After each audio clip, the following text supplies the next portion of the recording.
Joining me now to discuss the significance of all this, what's likely to happen now, Negar Mortazavi. She's a senior fellow at the Center for International Policy and host of the Iran podcast. Good to have you on. Thanks so much for joining. Thanks for having me, Jim. So let's begin with Raisi's role in Iran, because he was not a particularly strong or even highly visible president, elected in a low turnout election after many moderates, if you can call them that, refused to participate, and after the candidate list was pared down by the supreme leader. I wonder, how jarring is his loss to the current Iranian leadership? That's correct, Jim. So he came out of a presidential election, actually followed by the previous one. He ran against Hassan Rouhani in the previous presidential election before the last, and he lost with a big margin. And then in the last presidential election, with the lowest turnout, he essentially came out of that with the help of the disqualification of any viable competition. And so he was really seen as a shooting candidate. And then at the same time, as someone who was being prepared for the potential succession to the supreme leader in the case of the supreme leader's death, whenever that happens. So both of these essentially projects have now failed. Now there needs to be a replacement for the presidency within 50 days. And then after that, a longer project by at least that faction of the hardliners to find someone to try to prepare and get him ready for a succession to the supreme.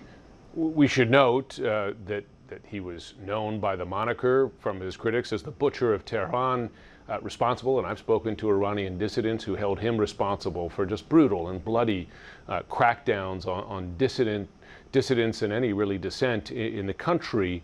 Is there a candidate that stands out to replace him, and is it likely that that replacement is more or less hardline than Raisi is, who was already quite hardline by, well, the very hardline standards of that country today?